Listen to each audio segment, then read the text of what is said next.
Ternyata suara ledakan keras tadi berasal dari dapur.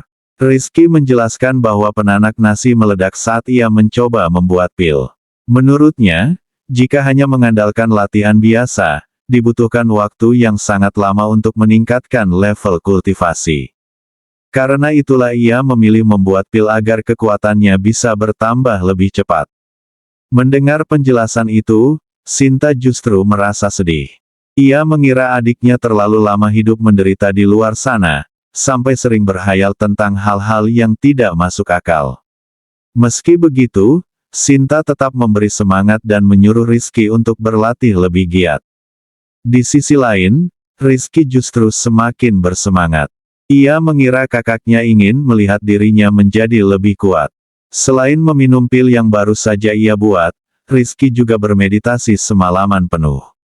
Keesokan paginya, saat Sinta memasuki kamar Rizky, ia melihat adiknya baru saja selesai berdoa karena ibunya sedang sakit. Sebelum berpisah, mereka sempat bertukar nomor ponsel. Mendengar ibunya sakit, Rizky semakin termotivasi. Namun ia memilih membiarkannya untuk sementara, yang penting adiknya terlihat senang. Bahkan, Sinta memutuskan membelikan Rizky tungku alkimia yang ada di kuil tersebut. Saat Sinta meminta penjaga kuil untuk memindahkan tungku itu, penjaga tersebut menolak dan berkata bahwa tungku tersebut terlalu berat untuk diangkat. Situasi ini dimanfaatkan Sinta untuk menguji Rizky. Pendeta sepertimu pasti punya ilmu rahasia. Atau jangan-jangan kultivasi itu memang tidak ada, cuma kebohongan. Ujar Sinta sambil memperhatikan reaksi Rizky. Pendeta itu pun menimpali, di dunia ini mana ada kultivasi. Mendengar hal itu, Rizky membantah dan bersikeras akan membuktikannya dengan mengangkat tungku alkimia tersebut sendiri. Namun Sinta langsung melarangnya dan menyuruh anak buahnya yang memindahkan. Dua orang mencoba mengangkatnya, tapi tidak sanggup. Ditambah dua orang lagi, tetap tidak bisa. Hingga akhirnya 6 orang baru berhasil mengangkat tungku itu, namun baru berjalan sedikit, tungku tersebut oleng dan hampir jatuh menimpa Sinta. Semua orang panik. Namun yang terjadi selanjutnya benar-benar mengejutkan. Tungku itu sudah aman berada di tangan Rizky. Sesampainya di rumah, Sinta langsung bertanya bagaimana Rizky bisa melakukannya. Rizky menjawab bahwa sebelumnya ia memang tidak bisa, tapi setelah naik level semalam, kekuatannya meningkat. Di sana, Sinta menguji Rizky untuk melihat apakah ia bisa mengetahui batu mana yang mengandung giok. Rizky melakukan penerawangan dan mengatakan bahwa batu yang dipilih seseorang tidak mengandung giok.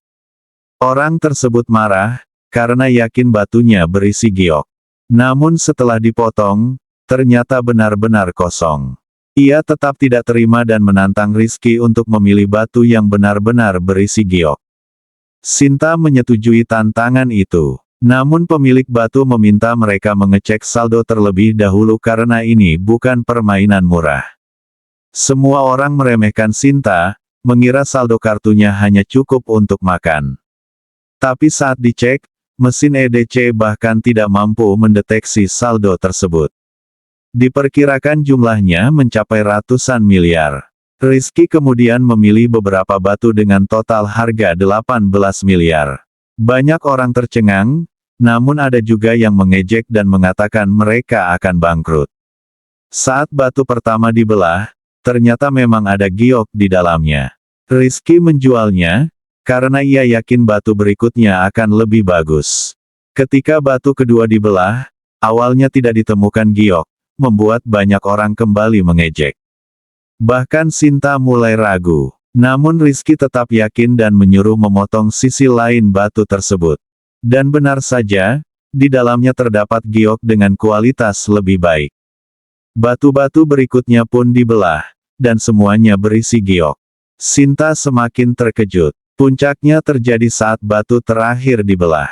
Di dalamnya terdapat giok biru raja, giok terbaik dan termahal dengan nilai ratusan miliar. Tawaran pun berdatangan, 300 miliar, 500 miliar, 600, 700, 800, 900 miliar. Hingga akhirnya terdengar suara lantang dari luar, 1 triliun. Suara itu berasal dari Joko Santoso, tokoh berpengaruh sekaligus musuh grup Pratama. Semua penawar mundur. Giok itu tampaknya akan menjadi miliknya. Namun tiba-tiba Sinta berkata tegas, tidak dijual.